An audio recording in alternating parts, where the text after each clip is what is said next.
Hey guys, it's Godbars here, the self-proclaimed hip-hop historian. This is the 32nd episode of my series where I grab a vinyl from my collection, talk about why I love it, what influence it had, and what its place is in the grand scheme of hip-hop.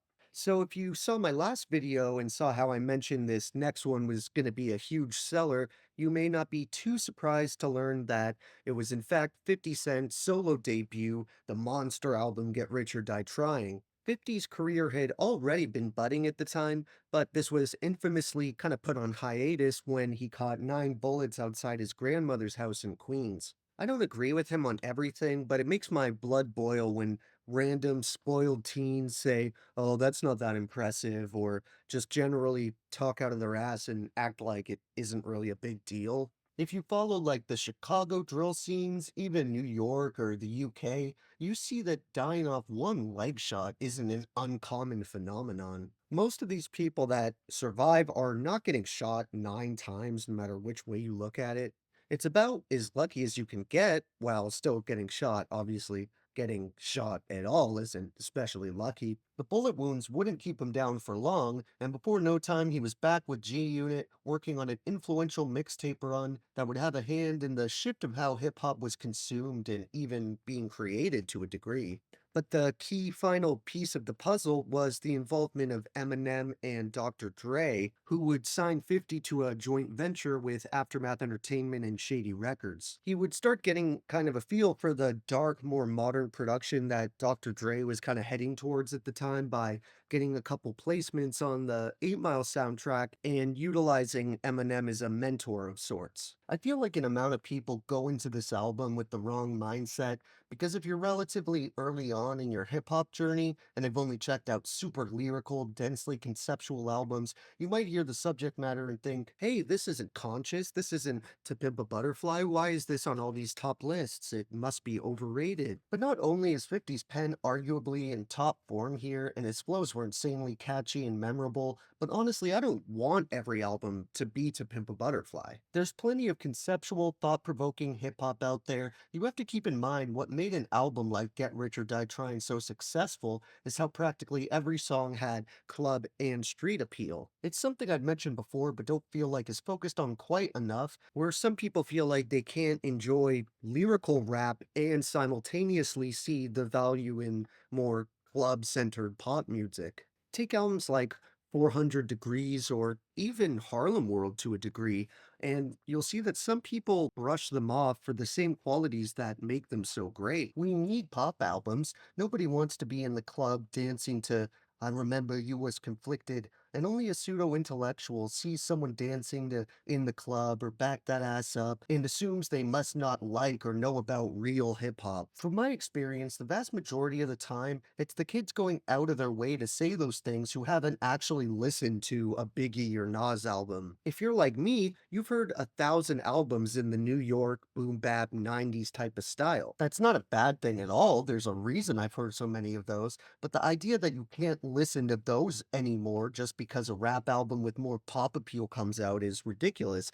And that's how people still kind of act in music constantly. Anytime something comes out that they don't like, they act like somehow it takes away from the old stuff they used to like, or they can't now listen to that anymore. They act like hip hop would be better if these albums didn't exist and were replaced with lyrical content, but they're the type of people who ignore the 10,000 underground lyrical rappers putting in work constantly. As usual, though, I'm getting a bit off track and too wrapped up in the context. Really, my only criteria for pop music or pop rap music is if it's enjoyable, and if the execution is expressive and creative. I think there's plenty of pop music, especially in the last decade, that's either thought-provoking, well-produced, or extremely ambitious, but still maintain that catchiness and danceability. I'm pretty open to any type of contemporary music in general that's taking a unique or creative approach, even if it's something someone else has done. I really don't mind if you put your own spin on it, and I think that's what 50 does such a good job at here.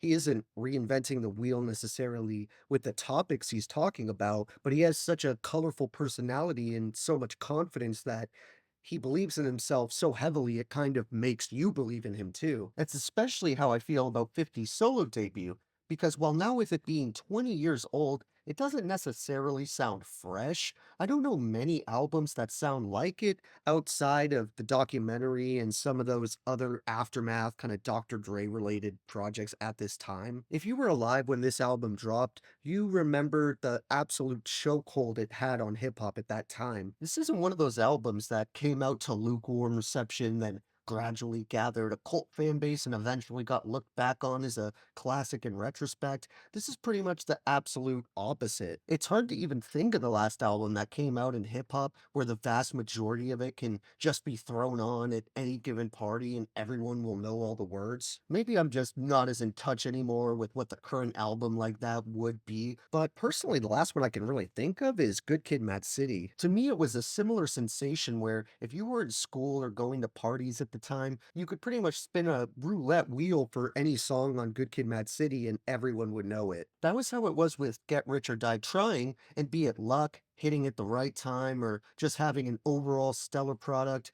this album was a force in 2003. I do think it's worth acknowledging that while I love this album and really don't feel like 50 is a slouch by any means on the mic, it would probably be in the A tier for my mental ranking of classics opposed to the S tier. At the end of the day, while I really enjoyed the experience and respect it for what it is, there's definitely other album experiences I gravitate to first.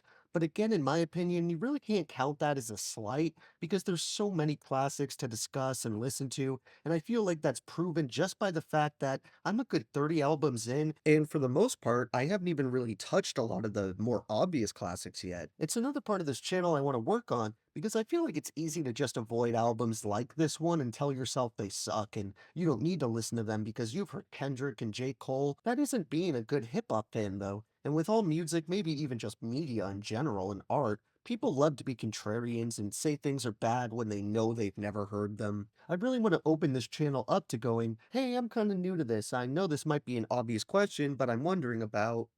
With all the streaming and easy, accessible ways to listen to any music ever, there's really no excuse to spend more time pretending to know about an album than you do actually listening to it. I think it's also important to emphasize 50 isn't even rapping badly on here, and he had a pretty impressive amount of quotable, memorable bars. While the delivery might not be typical 90s boom bap, the references he throws out and the influences he pulls from show that he's a true student of hip hop. Unlike a lot of big rappers to come out around his time or after him who really couldn't be bothered, mixed with his confidence, 50 was able to give us line after line of witty, street smart material. My personal favorite quote is just a passing line on the hit single Many Men, but it's probably one of the coldest responses to getting shot that I've ever heard, which I'm gonna paraphrase slightly, but it's along the lines of, whatever pussy went and put money on my head, go on and get your refund, mother. I Ain't Dead. To me, this album actually kind of has the same underlying theme that a lot of Jay-Z albums have, where it doesn't come off like they're saying, look, I dealt all these drugs. I almost got killed. Now I have a nice car. Like, you really can't ignore the element of the come up in these stories.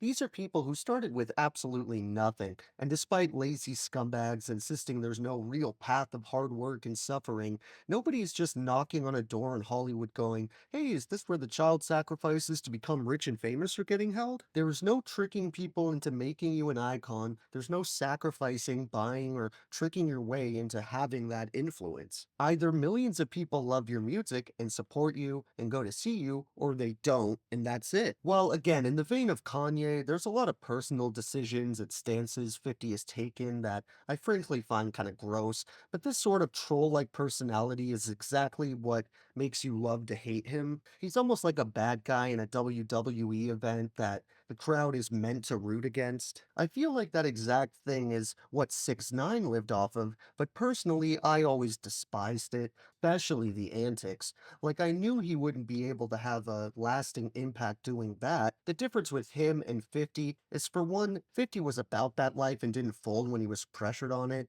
Secondly, 6 9 does not have a Get Rich or Die Trying in his discography. In all honesty, he probably doesn't even have a Curtis. He might not even have an Animal Ambition. Get Rich or Die Trying has always been an album I struggle to concisely explain my love for, and there's definitely a level of nostalgia for the sound that floods me when I put the album on. If you're looking for immaculately produced, well-paced 2000 hip-hop that's a bit flashy and doesn't take itself too seriously, then this is the album for you.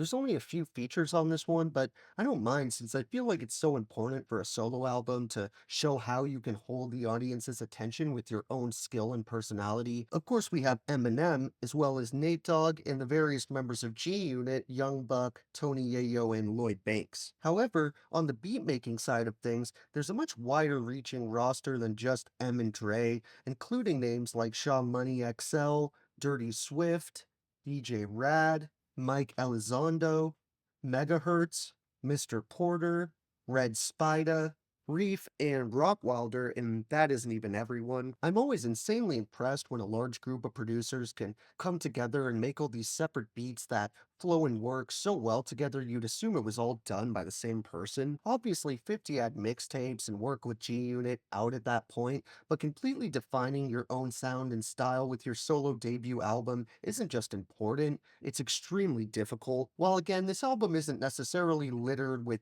super dense double entendres or insanely conceptual tracks, it really isn't supposed to be. What I go to this album for is 50's raw personality and his witty, sarcastic, but clever pen. You also have to give him credit for how many insanely catchy and memorable hooks are on here. From Many Men and In the Club to PIMP and 21 Questions, though to be fair, the last of those hooks really has Nate Dogg to thank. But the choruses that get stuck in your head, the fiery flows, and the sinister instrumentation assist each other so that there isn't a dull moment in sight on here. That's what you should keep in mind when going into this. It's one of those albums where if you really look at the context and consider what had come out before it, you can imagine how it sounded being played through a heavy car system back in the day.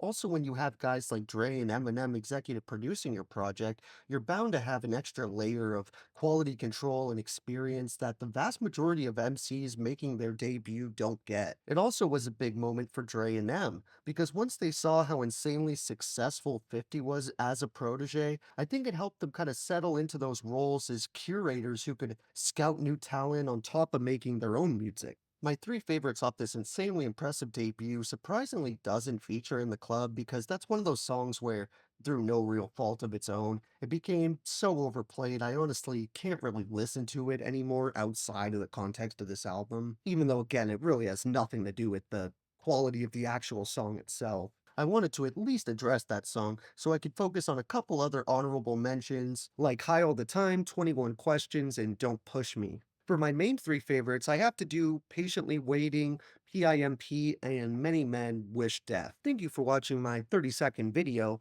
I know this one was a little all over the place and I apologize, but my next one should be a little more focused since the next rapper I shouldn't have to give as much background on. Be sure to tune in next time to see what behemoth of 2000s hip-hop I'm going to discuss, as well as like, subscribe, and let me know what your favorite songs off of this chart topper are. Don't forget to have a great day and I'll see you next time, okay? Alright.